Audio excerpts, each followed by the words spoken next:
Yo, it's Flo Vito.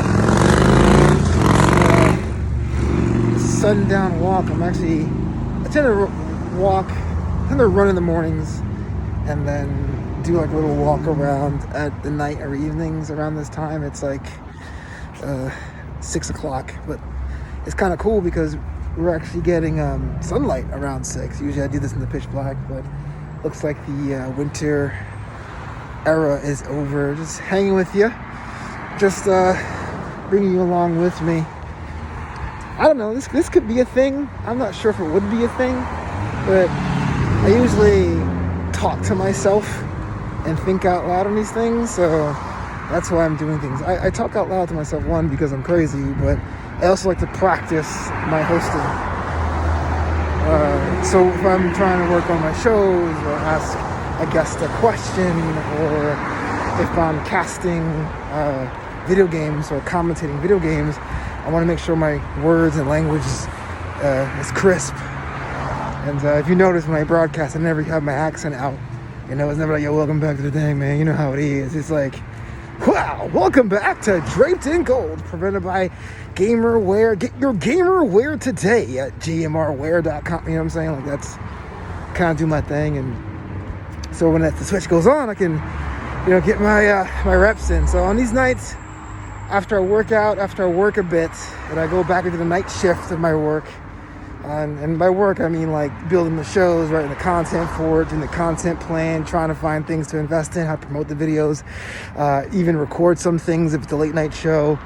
I'm trying to do like 2 exercise sessions. It's also Lent. I've given up sugar for Lent. That includes alcohol, because that's basically what alcohol is. It's just fermented sugar. And so what ends up happening now is I'll get up, I'll have a relatively savory breakfast and just yearn for cakes and cookies the next 30 or 40 days, man. It trips me out because first day I'm like, I got this. Second day I'm like, this wasn't so bad. By weekend you're like, man, I could really go for an ice cold beer right about now. Let me know though. This is going to be for the Patreon exclusive. For those of you guys who support me, this is the stream of consciousness I'm thinking on. Because when you talk all day and when you don't talk, your brain starts flooding in with creative ideas. And so, I'm West LA. For those of you who don't know, it's still sunshine and rainbows at 6 p.m. On Thursday, March 4th. So, those who know me know that 2 years ago I ran for public office in my neighborhood, and the story goes that there was 3 people that ran. It was 2 spots, and I came in last place. So, like the game musical chairs, I didn't have a chair, and basically my political aspirations were done. I realized it was a mistake, and now that 2-year cycle is over. And what's interesting is that some of the candidates that are either moving on or moving up have contacted me with Flo, you should run again. You should really take another crack at it. And it's like, man, I felt so jaded and burned out about the political process. Now, granted, it was neighborhood council, which sounds like it's unofficial, but it is. It's like the lowest level official politics in Los Angeles. So basically, neighborhood council goes into city council. But yeah, after my experience of seeing how twisted politics can be, or people push their agendas and stuff, and I was like, no thank you. But now it's eating at me though. I feel like I'm saying no thank you like it's a bad decision, but I know it's a bad decision to do it because I did it already, and everyone's like, oh man, you're the man of the people, let's try it again. And it's like, I don't know, this town don't deserve me. No, I'm just kidding. The current presidential candidate asked me this week, and he's like, hey, I was a vice president before, I loved your campaign, I would love to have a diverse slate. Basically, it's like a ticket system. Like, tickets are not allowed in LA, but you can combine advertising to have a unified brand for your campaign. So it's like a ticket, but a name only.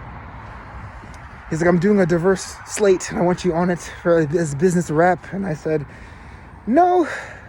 And the reason I gave him was that even though I had ideas for my neighborhood, a neighborhood that has no identity in Los Angeles, if you can believe it. And for that, I mean, I live in the neighborhood of Palms, and that conjures up no imagery. Hollywood does, Santa Monica does, Beverly Hills does, even though Beverly Hills are incorporated cities in Los Angeles. You get what I mean when I say, hey, I'm going to the Valley, going to Burbank, I'm going to Sherman Oaks. But when I said I'm going to Palms, it's like, huh? So I told him, I said, yeah, even though I had an idea, my neighbors have made it abundantly clear the direction they want to go in. And it's not anything I'm doing. He's like, if you change your mind, let me know. I go, I don't think I will. But then, when nothing gets done, or worse, things revert, I know I'll be upset because I've been here for 8 years. But at the same time, I know the system doesn't work. So it's like, the fact that I'm being asked to partake in this charade just ticks me off. I know nothing's really going to change. But I feel like if everyone said that, nothing does change. It's like a lose-lose. So that's been on my mind on this evening walk here. And yeah, I think I'm rambling enough. Just to see what's practicing speaking, practicing my diction. So when I go back into the booth and record podcasts, you can hear me enunciate better. That's how I improve. People always ask, how do you do it? How do you sound so natural? I don't. I sound unnatural because I am a mumbler. I talk really fast. So that way I have to work on saying things slow with different tempos and speeds and pitches and inflections and all that stuff. Yep, that's practice.